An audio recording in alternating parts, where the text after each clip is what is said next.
So hello everyone, welcome to Sigma Academy. आप लोगों को एग्जामिनेशन की डेट सीटेट की जो 1 दिसंबर आई है उसके लिए फॉर्म फिलअप करना स्टार्ट हो गए हैं। आप लोगों को भी पता है। तो जब फॉर्म फिलअप करते हैं तो आपके बीच में एक कंफ्यूजन रहता है। जब मैंने सीटेट का एग्जाम क्लियर किया था तब मुझको भी ये कंफ्यूजन हो रहा था। तो मैं नहीं चाहती हूँ कि उस चीज से, उस प्रॉब्लम से वो आपके सामने भी आए। मैं इसलिए आपके सामने सीटेट लैंग्वेज 1 और लैंग्वेज 2 के बीच में जो कंफ्यूजन रहता है उसके लिए एक आपके लिए सामने सेशन लेके आई हूँ। अगर आपको ये सेशन अच्छा लगे तो हमारे चैनल को सब्सक्राइब करिए और मैं आपको मैथ्स पढ़ाऊंगी सीटेट के लिए। आइए देखते हैं लैंग्वेज 1 और लैंग्वेज 2 में कंफ्यूजन क्या रहता है जब हम फॉर्म फिलअप करते हैं या जब एग्जामिनेशन देते हैं। तो सबसे पहले दिक्कत ये होती है कि हम लैंग्वेज 1 और लैंग्वेज 2 में क्या लें, कौन सा ऑप्शन चूज करें। ठीक है, वैसे तो आप देखेंगे कि लैंग्वेज 1 और लैंग्वेज 2 में आपके पास ये 20 ऑप्शंस होते हैं, 20 लैंग्वेजेस के। इसमें एक चीज ये होती है कि आप इसमें से कोई कैपिंग, कोई बार नहीं होता है कि आपको लैंग्वेज 1 या लैंग्वेज 2 में कौन सा लेना है। आप कोई भी एक सब्जेक्ट लैंग्वेज 1 में एक और कोई भी एक लैंग्वेज 2 में ले सकते हैं, है ना। बट क्या होना चाहिए, सेम नहीं होना चाहिए। वो दोनों सब्जेक्ट्स क्या हो, सेम ना हो। दोनों ही सब्जेक्ट्स अलग अलग हो। अगर आपने लैंग्वेज 1 में हिंदी लिया है तो लैंग्वेज 1 में आपकी क्या होनी चाहिए, इंग्लिश होनी चाहिए। आपने लैंग्वेज 1 में हिंदी लिया है और अगर मैं उर्दू से किया हुआ है, अपना एजुकेशन बैकग्राउंड आपका उर्दू से है, तो आप उर्दू लैंग्वेज 2 में ले सकते हैं। या फिर हिंदी लैंग्वेज 1 में, लैंग्वेज 2 में ले लीजिए और उर्दू या इंग्लिश में जो भी है लैंग्वेज 1 में ले लीजिए। ठीक है, इसमें आपके ऊपर कोई मनाही नहीं है कि आपको कौन सी लैंग्वेज लेनी है, बस वो दोनों लैंग्वेजेस आपको सेम नहीं रखनी है। ठीक है, सबसे पहली बात ये होती है। अब मुझसे पूछा जाता है, कुछ बच्चे पूछते हैं, कंफ्यूजन ये भी रहता है, मुझे भी था कि लैंग्वेज 1 में हिंदी लें, अगर हिंदी और इंग्लिश में ऑप्शन लेना है तो लैंग्वेज 1 में हिंदी लें या लैंग्वेज 2 में हिंदी लें। तो मैं आपको बताना चाहती हूँ कि लैंग्वेज 1 जो है लैंग्वेज 2 के कंपैरिजन में इजी होती है। लैंग्वेज 2 जो होती है वो टफ होती है। क्यों होती है टफ? क्योंकि लैंग्वेज 1 में जो आपका होता है वो एक तो पैराग्राफ होता है और एक पोएट्री आती है ना। क्यों आती है? क्योंकि 15 नंबर की तो पेडागोजी होती है और बाकी के 15 नंबर में जो एक पैरा आएगा, एक पोएट्री आएगी आपकी। ठीक है, एक पोएट्री आएगी। लैंग्वेज 2 में क्या होता है, जो दोनों आपके होते हैं, दो जो आते हैं वो पैराग्राफ आते हैं।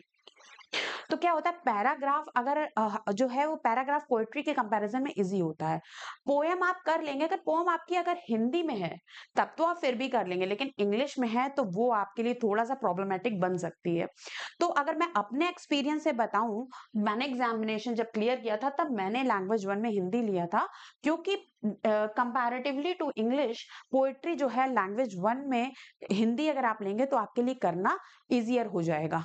ठीक है, तो लैंग्वेज 1 में आप वो सब्जेक्ट लीजिए जो आप मतलब एक मदर टंग होती है। जैसे हिंदी हमारी मदर टंग है तो हम उसमें पोएट्री भी कर लेंगे, लेकिन इंग्लिश में थोड़ा सा टफ हो जाती है। इसके बाद अगर हम बात करें कि लैंग्वेज 1 और लैंग्वेज 2 के लिए हमेशा कंफ्यूजन रहता है। मान लीजिए आपने लैंग्वेज 1 ले लिया, अब लैंग्वेज 1 में आपको कौन से क्वेश्चंस करने हैं। आप देखेंगे कि जब पेपर आपके सामने आएगा तो हिंदी में भी जो है, हिंदी में भी आपको 91 से 120 तक क्वेश्चन दिए होंगे और इंग्लिश में भी दिए होंगे। अगर आपने हिंदी इंग्लिश लैंग्वेज ली है तो क्या होगा, 91 से 120 जो है वो आपके इंग्लिश में भी दिए होंगे। फिर आप क्या देखेंगे, हिंदी में भी जो है आपके क्या दिया हुआ है, 121 से 150 तक क्वेश्चन दिए हैं और इंग्लिश में भी दिए हुए हैं। कहाँ से, 121 से 150 तक। तो आपके बीच में ये क्या हो जाएगा, बहुत हो जाएगा कि मतलब ये क्या है, आपको समझ में नहीं आएगा एग्जाम के टाइम पे। तो मैं उसके लिए आपको बता दूं कि जब आप जो लैंग्वेज 1 लेंगे, जैसे यहाँ पर क्या हुआ आपका, जब हम यहाँ पर देखेंगे तो यहाँ पर क्या है, जब हमने पेपर ये चालू किया तो देखिए पार्ट 4 में लिखा है लैंग्वेज 1। अगर आपने इंग्लिश में लैंग्वेज 1 ली है तो फिर क्या होगा, 91 से जो स्टार्ट आपका होगा क्वेश्चन वो क्या होगा, लैंग्वेज 1 का होगा। अगर आपने इंग्लिश ली है तो इंग्लिश का 91 से 120 तक आप करेंगे। अगर लैंग्वेज 1 में आपने हिंदी ली है तो हिंदी में भी लैंग्वेज 1 में क्या होगा, हिंदी में भी 91 से स्टार्ट हो रहे होंगे। आगे देखेंगे जब ये 121 पे खत्म होंगे क्वेश्चंस। ये क्या है, ये देखिए, ये जब यहाँ पर ये खत्म हो गए हैं आपके 121 पे, फिर देखिए हिंदी फिर आ गई, और फिर हिंदी भी कहाँ से आ गई, हिंदी भी वहीं से आपकी आ गई 91 से 120 तक।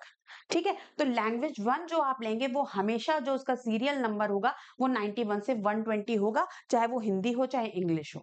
ठीक है, इंग्लिश जब लैंग्वेज 2 की बात करेंगे तो वो क्या होगा, वो 121 से 150 तक होगा। अब वो 121 से 150 कैसे होगा, अगर आपने लैंग्वेज 2 में इंग्लिश ली, साफ साफ लिखा रहेगा लैंग्वेज 2 में इंग्लिश अगर आपने ली है तो फिर आपका यहाँ पर आ जाएगा 121 से 150। ठीक है, ये इंग्लिश के लिए हो गया। अगर आपने हिंदी में ली है तो वो आगे 150 के आगे यहाँ पर ये है 121 से 150 क्या है, अगर आपने लैंग्वेज 2 में अगर हिंदी ली है तो आप ये वाला करेंगे। ठीक है, ऐसा मत करिएगा एग्जामिनेशन में कि आपने लैंग्वेज 1 में हिंदी ली हुई है और आपने लैंग्वेज 1 के इंग्लिश के क्वेश्चन कर लिया।